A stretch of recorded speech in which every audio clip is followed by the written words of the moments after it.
Good morning students. मैं आयुष पांडे स्वागत करता हूं आप सबका डॉक्टर एलपी लाल मेमोरियल ऑनलाइन एजुकेशन में। तो जो टॉपिक आज हम पढ़ने वाले हैं वो एक बहुत ही बेसिक ब्लॉक है सी प्रोग्रामिंग का, जिसे हम फंक्शन कहते हैं। फंक्शन फंक्शन होता क्या है? फंक्शन एक प्रोग्राम का वो सब प्रोग्राम है जो कोई भी एक स्पेसिफिक टास्क करने के लिए यूज होता है। जैसे आप कभी किसी भी ऑर्गेनाइजेशन जैसे स्कूल में गए होंगे तो वहाँ पे अकाउंट्स डिपार्टमेंट अलग होता है, टीचर्स डिपार्टमेंट अलग होगा, और जितने भी जॉब रोल्स या फिर जितने भी अलग अलग यूज केसेस होते हैं उनका अलग अलग डिपार्टमेंट होता है, ताकि एक ही इंसान को सारे काम ना करने पड़े, जिससे एक मेस क्रिएट ना हो।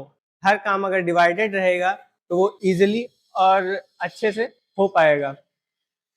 तो आज हम देखते हैं कि आज हम क्या क्या कवर करने वाले हैं और हमारे आगे के टॉपिक्स क्या हैं।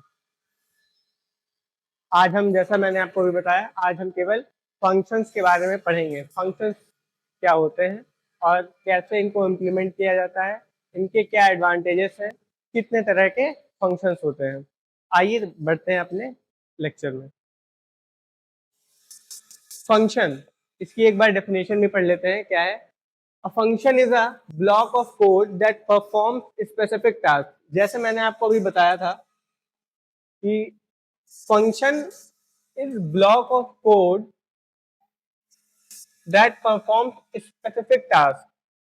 Suppose you need to create a program to create a circle and color it। You can create two functions to solve this problem। मान लीजिए आपको एक प्रोग्राम बनाना है एक सर्कल को कलर करने का, तो पहले आप सर्कल बनाएंगे और फिर उसको कलर करेंगे। ऐसे ही मान लीजिए आपके पास बहुत सारा एक कॉम्प्लेक्स प्रॉब्लम है, तो आप क्या करेंगे, उसको छोटे छोटे हिस्सों में डिवाइड कर लेंगे, ताकि आपका जो मेन फंक्शन है वो बहुत ज़्यादा कंजेस्टेड ना लगे। आपका जो काम है वो इजीली उसका वर्कफ्लो समझ में आए, इसलिए हम लोग प्रोग्रामिंग में फंक्शंस बनाते हैं और यूज करते हैं। जैसे इसमें एग्जांपल दिया हुआ है कि आपको एक सर्कल बनाना है और उसको कलर करना है, तो आप क्या करेंगे, सर्कल को बनाने का सब प्रोग्राम एक अलग से लिखेंगे और उसको कलर करने का सब प्रोग्राम अलग से लिखेंगे, और उन दोनों को मेन फंक्शन के अंदर जब उनकी नीड होगी तब उसको यूज कर लेंगे। ऐसे हमारा फंक्शन वर्क करता है।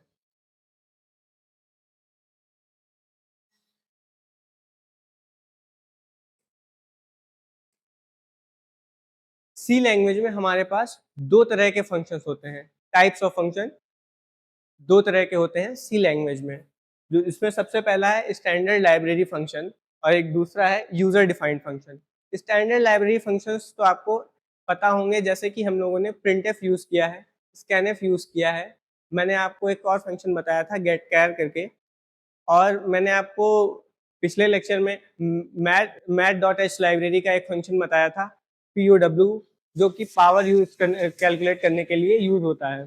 तो ये सारे फंक्शन जो किसी लाइब्रेरी के अंदर से पहले से डिफाइन होते हैं, जिनकी प्रोग्रामिंग हमें लिखने की जरूरत नहीं पड़ती है, वो स्टैंडर्ड लाइब्रेरी फंक्शंस के अंदर आते हैं।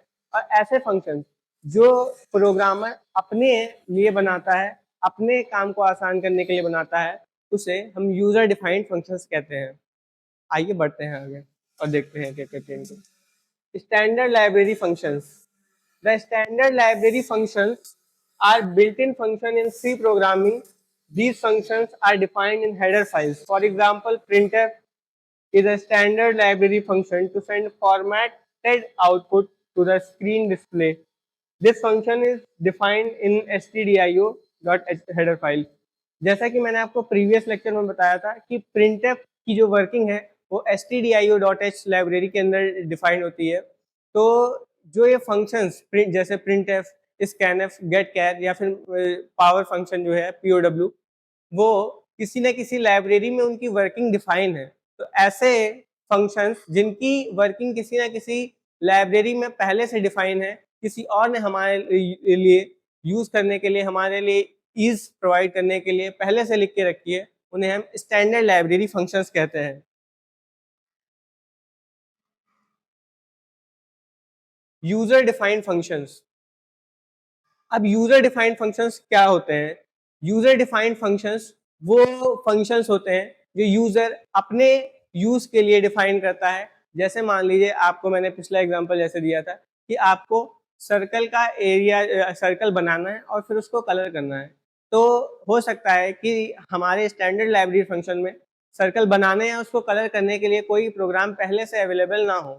तो यूजर उनको करने के लिए अपने आप से उनकी प्रोग्रामिंग इम्प्लीमेंटेशन लिखता है, ताकि उसे अगर मान लीजिए आपने पहले लिखा तो आपको 2 बार अगर किसी 2 सर्कल बनाने होंगे तो आपको बार-बार वो कोड नहीं लिखना पड़ेगा। आप उसी कोड को दोबारा अपने फंक्शन में यूज़ कर सकते हैं।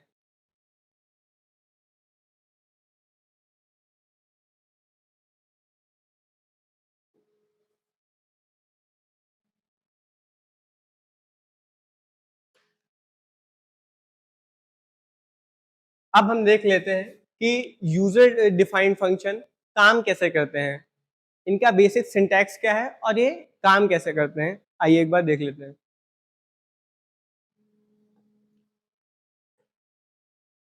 जैसे हमारा एक कोई भी सी प्रोग्राम है तो उसकी वर्किंग जो होगी वो मेन फंक्शन से स्टार्ट होगी। हम लोग मेन फंक्शन लिखते हैं और कोई भी एक फंक्शन जो है वो हम लोग यहाँ पे लिखेंगे। फंक्शन का जो सिंटैक्स है, कैसे हम उसको डिक्लेयर करते हैं, वो हम आगे देखेंगे। फिलहाल के लिए आप ये समझिए कि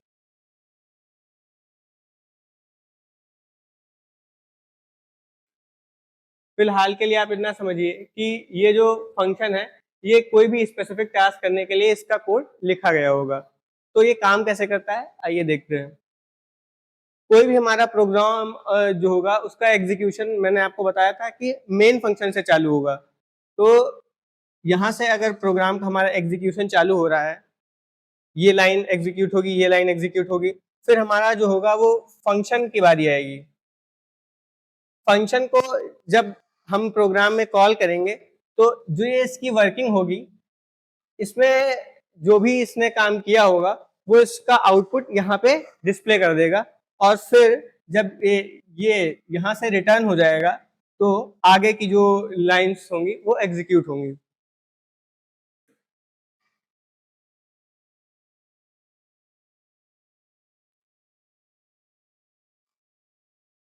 advantages of user defined functions. हम क्यों बनाते हैं यूजर डिफाइंड फंक्शंस, हम क्यों मेन में ही सारा अपना प्रोग्राम इम्प्लीमेंटेशन नहीं कर लेते हैं, उसके लिए कुछ आपको 3 एडवांटेजेस बताए गए हैं।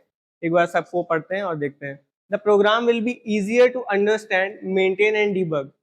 अगर आप मेन में ही सारा प्रोग्राम लिखते हैं और उसमें कुछ गलती हो जाती है तो आपको बहुत टाइम लगेगा उसको फाइंड करने में और बहुत डिफिकल्ट हो जाएगा, क्योंकि सारी चीज़ें आपने एक ही में कर दी हैं। तो आपको बहुत मुश्किल होगी कोई भी एरर अगर है तो उसको फाइंड करने में। लेकिन वहीं पर अगर आप सारे प्रोग्राम्स को सेपरेट लिखते हैं, हर एक पार्ट को सेपरेट लिखते हैं, तो जो पार्ट ऑफ एरर होगा वो अपने आप पता चल जाएगा कि कौन से पार्ट से वो एरर आ रही है, तो हम उसको इजीली डिबग कर पाएंगे या फिर इजीली उसको सही कर पाएंगे। Reusable code that can be used in other programs. जो एक सब प्रोग्राम है उसको हम बार-बार प्रोग्राम में यूज़ कर सकते हैं। जैसे मान लीजिए आपने एक आपको प्रोग्राम बनाना है सर्कल के एरिया फाइंड करने का, तो आपको मान लीजिए 2 जो हैं 2 रेडियस दी गई हैं, दोनों के एरिया फाइंड करने हैं, दोनों के सर्कल का एरिया फाइंड करना है। तो आप क्या करेंगे कि दोनों के लिए अलग-अलग से कोड लिखेंगे। लेकिन बेटर ये होगा कि आप एक फंक्शन बना लें जो कि प्रोग्राम का जो सर्कल है, बेटर ये होगा कि आप एक फंक्शन बना लें जो कि सर्कल का एरिया कैलकुलेट करता है और हर बार जब आपको नई रेडियस दी जाए तो आप उस नई रेडियस को उस फंक्शन में भेज दें और आपको एक नया एरिया मिल जाए। और फिर तीसरा इसका एडवांटेज है, a large program can be divided into smaller modules, hence a large project can be divided among many programmers. C में अगर हम जब कोई बड़ा प्रोजेक्ट या फिर कॉम्प्लेक्स प्रोजेक्ट कर रहे होंगे तो ज़रूरी नहीं होता है कि एक ही प्रोग्रामर सारा कोड लिखे। तो हम क्या करते हैं कि एक-एक जो सब पार्ट होता है प्रोग्राम का, वो एक-एक अलग-अलग प्रोग्रामर को दे देते हैं। वो अलग-अलग फंक्शन लिख के ले आएगा और एक जो मेन प्रोग्रामर होगा वो मेन फंक्शन में उनका कैसे यूज़ करना है या फिर उनको कैसे एग्जीक्यूट करना है वो कर देगा। इससे हम लोगों का डिवीजन ऑफ वर्क हो जाता है। इससे ईजी होता है कि किसी भी ऑर्गेनाइजेशन में कॉम्प्लेक्स कोड को मैनेज करना या फिर उसको लिखना।